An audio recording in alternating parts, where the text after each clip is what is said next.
Hello everyone, I am Neha Gupta और this is a crash course for BPSC and other state PSC। ये class 3 है।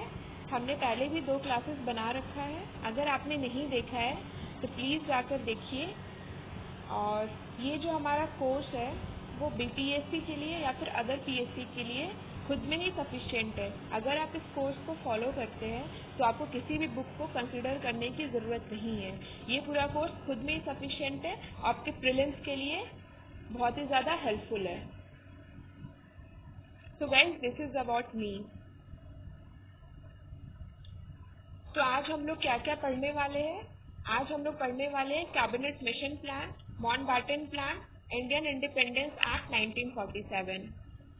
आज ये हमारा जो वीडियो है बहुत ही ज़्यादा शॉर्ट होगा क्योंकि हम लोग 3 ही पॉइंट्स को कवर करने वाले हैं और आज हमारा भारत जो है वो आज़ाद होगा। तो देखते हैं आगे।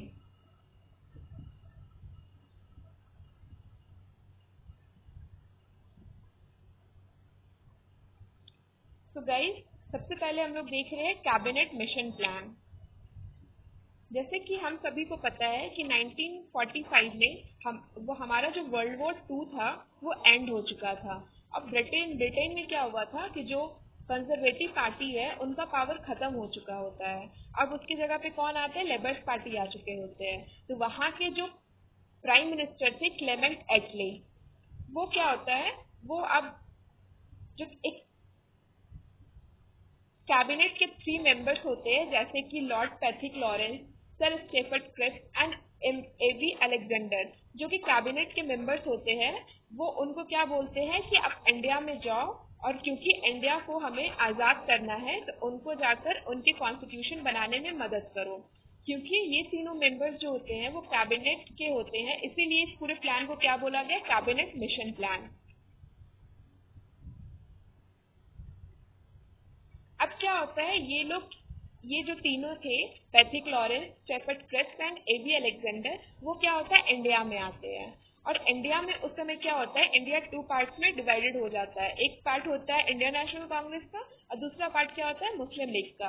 और दोनों एक दूसरे के बिल्कुल अपोजिट होते हैं। इंडियन नेशनल कांग्रेस का क्या बोलना होता है कि इंडिया जो है यूनाइटेड रहना चाहिए, इंडिया का डिवीजन नहीं होगा, इंडिया का बंटवारा नहीं होने देंगे। और दूसरी तरफ जो मुस्लिम लीग है वो तो बोलते हैं कि इंडिया का पार्टीशन होना ही होना है। इंडिया और एक मुस्लिम जो नेशन है उसका क्रिएशन ये लोग मांगते थे। तो ये क्या, जो कैबिनेट मिशन के जो मेंबर्स थे ये तीनों, वो क्या बोलते हैं कि ठीक है, आप लोग क्या कीजिए, मतलब Indian national Congress and Muslim league को बोलते हैं कि आप लोग बैठकर आपस में क्या कीजिए, समझौता कर लीजिए। तो ये क्या होता है, ये लोग का डिस्कशन स्टार्ट होता है। ये जो डिस्कशन होता है वो 3 वीक्स तक चलता रहता है, बट फाइनली कोई कंक्लूजन नहीं निकल पाता है। तो ये फिर जो कैबिनेट मेंबर्स थे वो क्या होता है, ये लोग को आ जाता है गुस्सा। ये लोग को एक मिनट,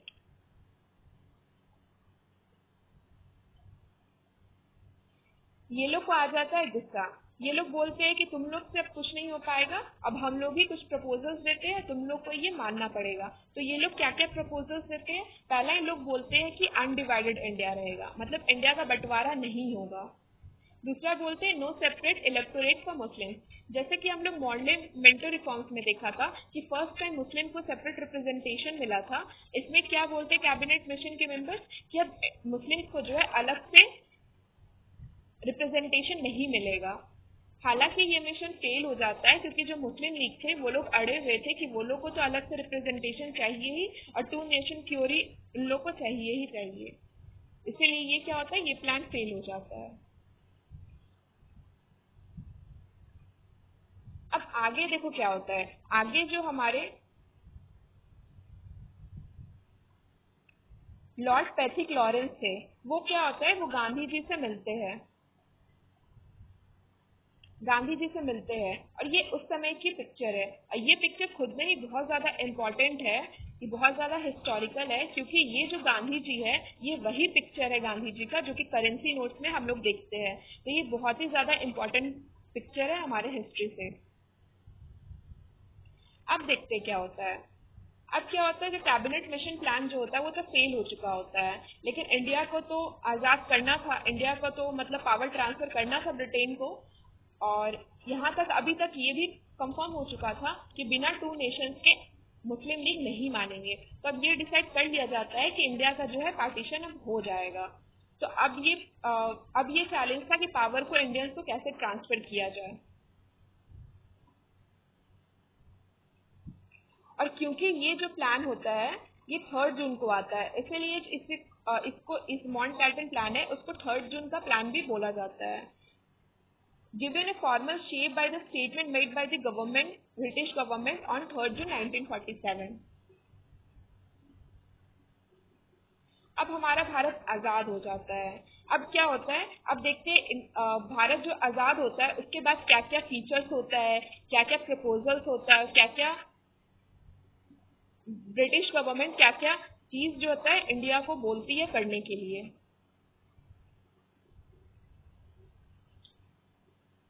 तो इंडियन इंडिपेंडेंस एक्ट 1947।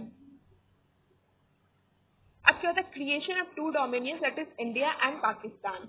ये तो शुरू से मुस्लिम लीग का डिमांड था कि टू नेशन थ्योरी होना चाहिए। तो अब क्या बोला जाता है ब्रिटिश गवर्नमेंट के द्वारा कि ठीक है, दो डोमिनियन हमने बना दिया है, एक इंडिया और एक पाकिस्तान।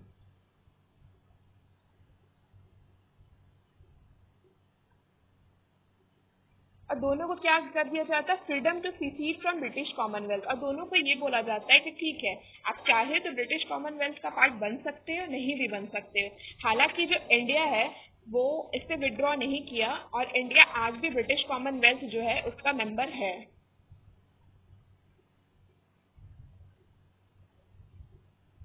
उसके बाद देखिए क्या होता है, constituent assemblies to make their own constitution. अब क्या होता है, इंडिया और पाकिस्तान अलग तो हो जाते हैं, अब दोनों का दो कॉन्स्टिट्यूएंट असेंबलीज होगा। तो दोनों कॉन्स्टिट्यूएंट असेंबलीज को क्या बोला जाता है कि आप फ्री है, आप खुद से अपना खुद का कॉन्स्टिट्यूशन बना सकते हैं, आप किसी भी तरह डिपेंडेंट नहीं हो, आप जैसे चाहे वैसे अपने कॉन्स्टिट्यूशन को बना सकते हैं। और जब तक आपका न्यू वाला कॉन्स्टिट्यूशन एग्जिस्टेंस में नहीं आएगा, जब तक आपका न्यू वाला कॉन्स्टिट्यूशन एग्जिस्टेंस में नहीं आएगा तब तक ये जो हमारा गवर्नमेंट ऑफ इंडिया एक्ट 1935 है वही कारगर होगा। अब फ्रीडम ऑफ प्रिंसली स्टेट्स, अब देखो क्या इसमें होता है, अब प्रिंसली स्टेट्स जो होते हैं उनको फ्रीडम दे दिया जाता है। क्या फ्रीडम दिया जाता है कि या तो वो इंडिया को ज्वाइन कर सकते हैं, या तो वो पाकिस्तान को ज्वाइन कर सकते हैं, या तो वो खुद से अलग अपना इंडिपेंडेंट स्टेट बना सकते हैं।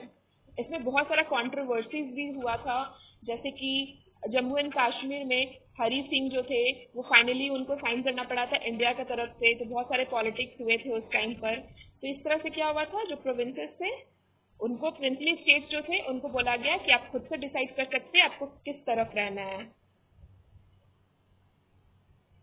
Boundary decided by boundary commission headed by sir Cyril Radcliffe. अब देखो क्या होता है, दो नेशन बना तो दिया जाता है लेकिन दोनों नेशन में बंटवारा कैसे होगा, अब दोनों नेशन की बाउंड्रीज कहाँ से कहाँ तक होंगे, ये खुद में बहुत बड़ा चैलेंज था। तो क्या बोला जाता है कि अब इसको डील करने के लिए एक बाउंड्री कमीशन का फॉर्मुलेशन होता है। अब इनको क्या काम दे दिया जाता है, इनको बोला जाता है कि आप जो इंडिया एंड पाकिस्तान है उसके बीच में आप बाउंड्री डिसाइड करोगे, कहाँ कहाँ से कहाँ तक इंडिया का है, कहाँ से कहाँ तक पाकिस्तान का है। तो ये कौन डिसाइड करेगा, ये बाउंड्री कमीशन डिसाइड करेगा, जिसको कि हेड कौन कर रहे थे, सर सिरिल रैटक्लिफ उसको हेड कर रहे थे। अब देखो हमारा भारत आजाद हो जाता है, और क्योंकि आजाद भारत के पहले गवर्नर जनरल जो थे वो माउंटबैटन थे, तो आजाद भारत के बाद भी क्या होता है, माउंटबैटन को first governor general of independent India बना दिया जाता है। ये बहुत इंपॉर्टेंट है और प्रीलिम्स का पार्ट बनता है। अब नेक्स्ट क्या है, सी राजा गोपालाचारी, ये first Indian governor general of India, मतलब first Indian governor general India के कौन बने थे, तो सी राजा गोपालाचारी बने थे। तो guys, that's the end of this video. अभी हमारा भारत आज़ाद हो चुका है। नेक्स्ट हम लोग देखेंगे कि हमारा जो कॉन्स्टिट्यूशन है वो किस तरह से फॉर्म होता है, कितने आर्टिकल्स हैं, कितने शेड्यूल्स है, क्या क्या फीचर्स है इंडियन कॉन्स्टिट्यूशन के, कहाँ कहाँ से हमने वो फीचर्स लिया है। तो अभी बहुत कुछ अभी हम लोग को सीखना है। तो आप प्लीज़ हमारे चैनल के साथ बने रहिए And if you like this video, then please like, comment and subscribe. Thank you so much.